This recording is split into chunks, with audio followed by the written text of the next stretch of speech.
অবৈধভাবে সমুদ্রপথে ইতালি যাওয়ার সময় ভূমধ্য সাগরে নৌকাডুবিতে মারা যাওয়া 23 জনের মধ্যে 10 জনেরই পরিচয় মিলেছে। তাদের বাড়ি মাদারীপুরের রাজৈর উপজেলায়। সোমবার মৃত্যুর খবর এলে মৃতদের পরিবারে নেমে আসে শোকের ছায়া। ঘরে ঘরে চলছে মাতম। এই ঘটনায় জড়িত দালালদের দৃষ্টান্তমূলক শাস্তির দাবি জানিয়েছেন স্বজন ও এলাকাবাসী। পুলিশ বলছে এই ব্যাপারে নেওয়া হবে আইনগত ব্যবস্থা। আর মরদেহ দেশে ফিরিয়ে আনতে প্রয়োজনীয় পদক্ষেপ নেওয়ার কথা জানিয়েছে জেলা প্রশাসন। মাদারীপুর থেকে জাকির হোসেনের প্রতিবেদন।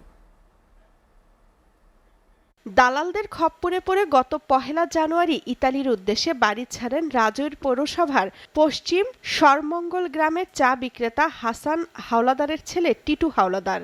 তার সঙ্গে মামা গোবিন্দপুরের বাসিন্দা আবুল বাশার আকনও যোগ দেন। গত 24 জানুয়ারি লিবিয়া থেকে একটি ইঞ্জিন চালিত নৌকায় ইতালির উদ্দেশ্যে যাত্রা করেন তারা। মাঝপথে ভূমধ্য সাগরে নৌকাডুবিতে প্রাণ হারান মামা আবুল বাশার ও তার ভাগ্নে টিটু। মৃতদের মধ্যে আরও রয়েছেন গোবিন্দপুরের ইনসান শেখ, শাখারপাড়ের সজীব মোল্লা, সাতবাড়িয়ার রাজীব, সুন্দিকুড়ির সাগর বিশ্বাস, আশিস কীর্তনিয়া, সাগর বারুই ও বৌলগ্রামের অনুপ সর্দার।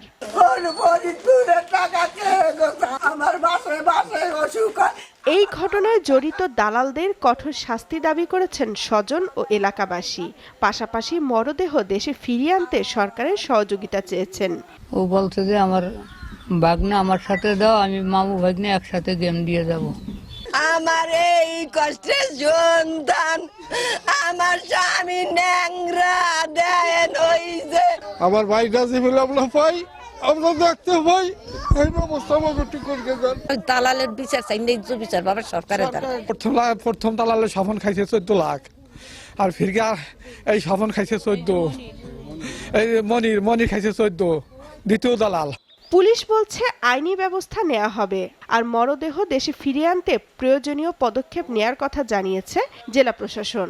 আমাদের জানা মতে আমাদের এখানে 8-10 জনের তথ্য আমরা পেয়েছি যারা কিনা লিবিয়া দালালদের মাধ্যমে খপ্পরে পড়ে মারা গেছে। আমাদের লাশ আনার জন্য আমরা এখানে প্রত্যেকে তালিকা তৈরি করব। তালিকা তৈরি করে আমাদের প্রশাসনিকভাবে আমরা এইটা মন্ত্রণালয়ে প্রেরণ করব, এবং যাতে সুষ্ঠুভাবে তাদের লাশগুলা প্রত্যেকে পরিবার বুঝে পায় সে ব্যবস্থা আমরা করবো ইনশাল্লাহ। এর আগে ভূমধ্য সাগরে অভিবাসন প্রত্যাশী বহনকারী নৌকাডুবির ঘটনায় বাংলাদেশি নাগরিকের মৃত্যু হতে পারে বলে আশঙ্কার কথা জানিয়েছে লিবিয়ার বাংলাদেশ দূতাবাস কর্তৃপক্ষ। SATV news desk.